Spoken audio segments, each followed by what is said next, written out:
أنا ما غير سكتي في زراعة يا ربي.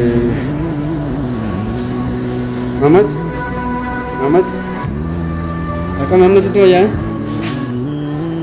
خلاص جلسي جرا مجاني لا فورم مالي واتك مقديا جا موتور باكرك ده مقديا وقا خلاص نجيبه مقديا نكده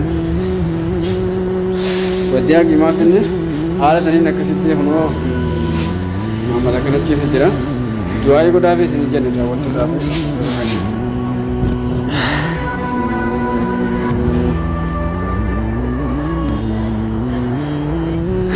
akkanatti ciisa jira jechaadha amma mana akkamatti itti dhufee akkasitti akkuman guyyaa sinin jeesanii haala kanatti ciisa jira nyaatallee fidee waa takka nyaata waan jedhamu waa takka nyaatu halaas haala sinin amma bakka doktorri muqaddiyaa irra dhaabna nyaata yoo nyaachuu baatallee guyyaa lama sadii booda akkas nyaachuun eegala ammaaf nyaata immoo fudhachuun barbaachisu minaamin waan akkasiin anjee nyaata akkasitti akka fitetti firraa deebisee jechuudha reefu asrii kana jechaadha asrii immoo seenuu waan na dhorganiif zaamaa keessaa zaama waan heddumaateef seenuu waan haaf mijinneef akkasitti ammaan tana xiqqishoo zaamaan qallatee amma ol seenee isa bira jira jechuudha haala sanii kunoo amma akkasichiisu jira akka eeda baara gaangartee wanni biratti mana akkamatti fidee darbe mana akkamaa kaayeroo sanan banaa jirutti darbee jechuudha fidee haala sanii nammaan tana jira du'aayi godhaa fi saniin jaadha wantoota keenya amma inshaallah gara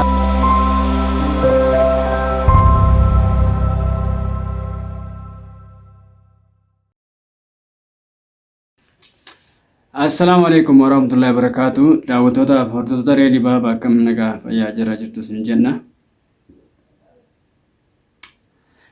Akkuma beeksisa isaa jalqaba irratti argitan kana Muhammad guyyaa asrii nyaata waan akkasii qabadhee mana haakimitti geesseefii ture. Yeroon mana haakimitti akkasitti geesseefii jedhu doktoroonni akkaan nyaata geesseefi akkaan nyaata isa nyaachisu naaf hin hayyamne ture. San gubbaan zahamaadha. Zahamaan yookiin warafaan akka malee waan baay'atee jiruuf sa'aatii sanitti jechaadha. Na deebisanii nyaatallee akkaan kennuuf gaafadhanii jennaan hanga guyyaa lamaa sadii inninuu nyaata nyaachuunsaa hin ta'uu fi akka siminaamin maal naan ja'an nyaata isaa jechuudha. Akka nyaata nyaachuun dhoorgaa ta'e natti himan guyyaa lamaaf sadii akkas. Sammiin hanga keessaa batutti akka waan naan ja'aniiti. Nyaata bitee akkasumatti deebisee jechuun manatti. Amma reefuun tana galgala kanaa dhaqee isinis sanuu viidiyoo waa xiqqishoo takka akka isin na amantaniif akkuma geessanii mucaa kanaa bira teessee lubbuu baasu jirta waan naan jechaa jirtaniif akka akkuma geesseef kana isin amansiisuudhaaf fuudhee viidiyoo waa xiqqishoo takka waraabee mataa durarra isin kaa'ee jira sanii jechaadha. Tani mataa durarra isin kaa'ee sani. Kanaafuu daawwattoota kiyyaa mee isinilleen hamma dandeessan hanga dandeessan du'aa godhaa fi du'aadhaan cinaa dhaabbadhaa. Du'aadhaan cinaa dhaabbadhaa. Hadaraa mucaan kun miidhaa guddaa keessa jira. Miidhame akka malee miidhame. Wallahi summiin gartee nama ajjeeftu yookaan gartee nama miitu tan hin beeku dhibkaadha. Keessattuu dhibkaa jaanii maqaa isaa biyyatti ni beekame. Asitti immoo akka kilooroksii fa'aadha. Akkasuma filaash waan akkasii sanfaadha. Lubbuu namaa dabarsuu irratti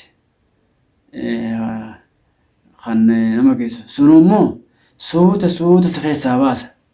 Lubbuu yoo taate illee suuta isa keessaa baasa malee takka Muhammad tana hin agarre. Ta Muhammad tan bar shaayii yeroo san dhugee sagandii 5 fi kanan turre bar. Hakkisaa gallakkisee erga hakkisaa gallakkiseen booda dhiitatu meegalee akkuma gartee horii yeroo korraan miila kam godha akkasuma dhiitatu eegalaan qaba. Qaamni isaa yeroo nan qabajee akka harkaa utaala qaamni jabaa akka sibiilaa kanati akkanatti dhiitataa agartanii jirtan viidiyoo irratti akka malee bar wuxxifatee maal jee allubbuun keessaa baatee hojii rifadhee akkan toodhabe kophaa kiyya nama na hojii fuudhabe lubbuu kanatti dhidhiitottana ol fuudhuu miti harkaanuu lafa qabuun akka tolfaattu ni beektan naaftu ta'an. Ani xiqqishoo kanaaf wayyaa ofina haga sani eegaa oliin fuudheetiin gartee haakuma keessa yoon hin jee na harkaa utaala lafattuu qabu dadhabe maalayyaa gaafa na fuudhe. Saniifiin gartee akkasitti fuudhee yeroo silaa xiqqishoo inni wayyaa jiru dafee haaf godhee mana haakumaa danda'e. Hadirkit nama kana hojii qabu na biraan jiru namni nama hin qabnee fi namni gartee namni nama hin qabnee fi namni gartee namni isaa irraa fagoo jiru rakkataadha. Dhukkubsatu namni isaa haakuma keessa hin jiru rakkatu namni rakkoo isaa baasu hin jiru yoo rabbi ta'e malee dhibamu gartee dhibdee isaa san yoo rabbi irraa fayyise malee namni isaaf hubatee dhibdee isaa san yaala irraa godhu jiru. Qabaatee yoo dhabee rakkatee iyyuu dhibee sanii osooma qabaatee iyyuu namni fuudhee haakuma geessee maallaquma isaa saniinuu isa wallaanu hin jiru jechaadha. Biyya namaa jechuun wanni biyyi namaa nama guute kanuma keessa jirutu beeka. Fakkeenyaaf amma nutiinuu wayyaadha asitti wal bira dhufnaa wal agarraa saniin wayyaadha. Suudi Arabiyaatti namni keenya maal ta'aa jira?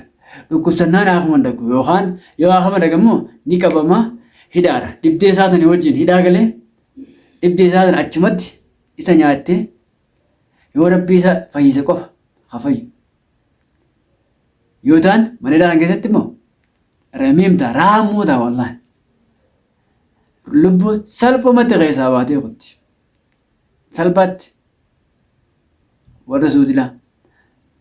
Rakkataan akka isaan hin jiru yoo maallaqaas silaa isaan maashaallah garuu immoo rakkataan akka isaan hin jiru kara dhukkubaa kanaan yoo ma dhukkubsate galuufis ni rakkata haakuma dhaguuf ni rakkata madaamiin isii yoo gartee dawaa tokko na yookaan haakuma dhageessetteen akil banadool akil maari kanatti haasuutti si geessan yoo barsoo si geessani si biran ta'anii barsaan kutan shurtaa yoo si qabise harkaa si fuudhuu hin danda'an waan biyyi namaa nu goote namni waan biyyi namaa nu goote cittoon gaalan goone dhugaa dubbachuu. Subhaanallah ani amma mucaa fayyaa dhabe mucaa dhibamee ciisu jiru kana kaayatan harkatti qofaan afaan yaatee afaanii funyaanii gaddachaatee gartee harkatti du'ee ka'ee kana gartee isarratti adda baafadha jechuudha dhugaa dubbachuu. Amma isin wallaahi na amanuu dhabuu dandeessan. Akka isin na amantaniif ammoo viidiyoo waa xiqqishoo waraabeetiin mataa durarra isin kaa'ee jira.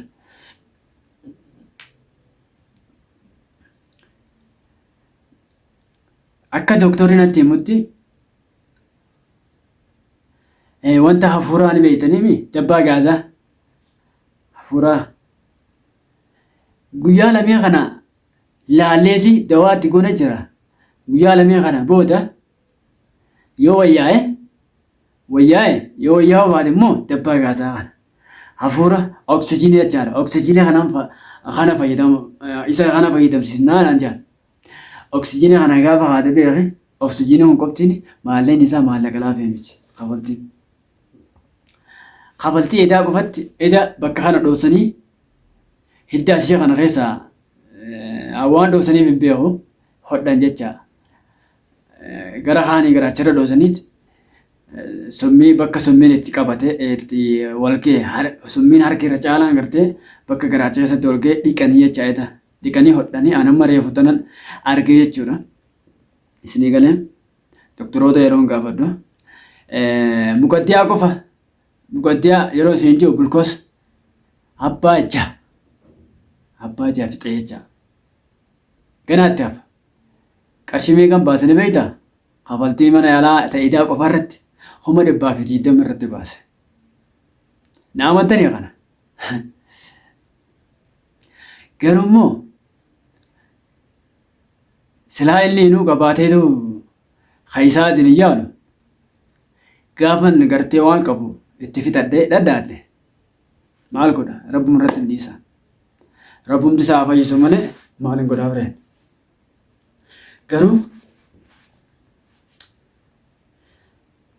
maalumaaf namni keenya mana biyya namaa keessatti maalumaaf wal jibbaan jaha wal fuudhan haara kun qabu maa wajjin jiraane naamusaan yookaan maaliif maalumaa wal fuudhanii yoo gartee kanatti rakkoo akkanaa kana keessaa wal galchan taate gara biraati namni kun ammas abbaa ilmoo isiiti isin mararu hay si biyya namaa keessatti namni keenya kun naasuun keessaa dhuti moo maaliif gara laafni kanatti nama keessaa dhama subhaanallah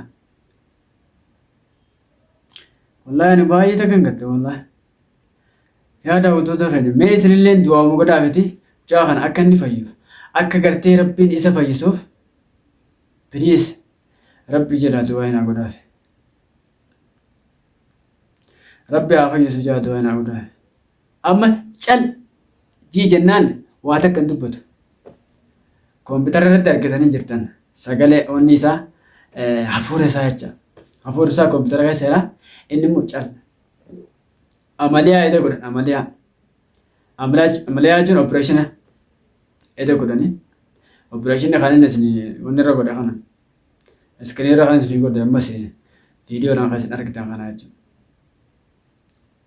summiin hagas takka ammaattee namni opereeshinaan yookaan gartee garaa dhoosadhaan dafee wanni jechuudha wanni kana hammeenyi kana caalan ni jiraa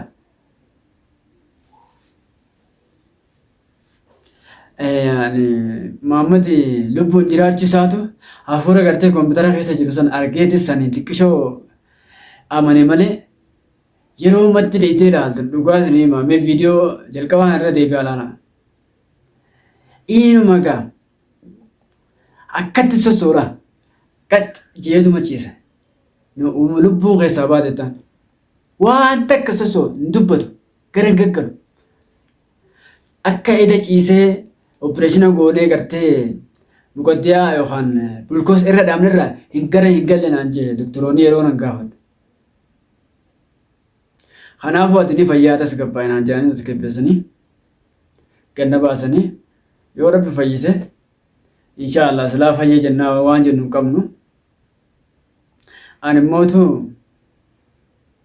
hangan danda'u maallaqaanis taatu qaamaanis gara hundaanuu gargaaruudhaaf qophiidha jala deemeetiin gargaara isin hamma dandeessanitti du'aa inaa godha du'aadhaan na gargaara waan biraata akka isinirraa hin barbaadan akkuma gartee mucaan fayyuuf du'aa qofa na gargaara akkasii isinin ja'a amma guyyaa kana alabbeetiin namarraa kophaa ba'ee bakka booyaa wale ijjitu natti itti himattee fargaa isaa jecha booda kanaaf waan isin jiru qabu hanga waan inni irra ga'e isinii muudhaaf gartee har'aan tana viidiyoo kana isinii fide isinillee tasgabbeessuuf jechaadha. Kanaaf viidiyoo biraallee gartee jala deemeetiin ga'an ganni fayyadu jalaan hafu jala deemeetiin gartee isinii waraabee isin biraan ga'a hangasitti naaf. Yaa Rabbi. Rabbi afayis, awal Rabbi serafis ya muca.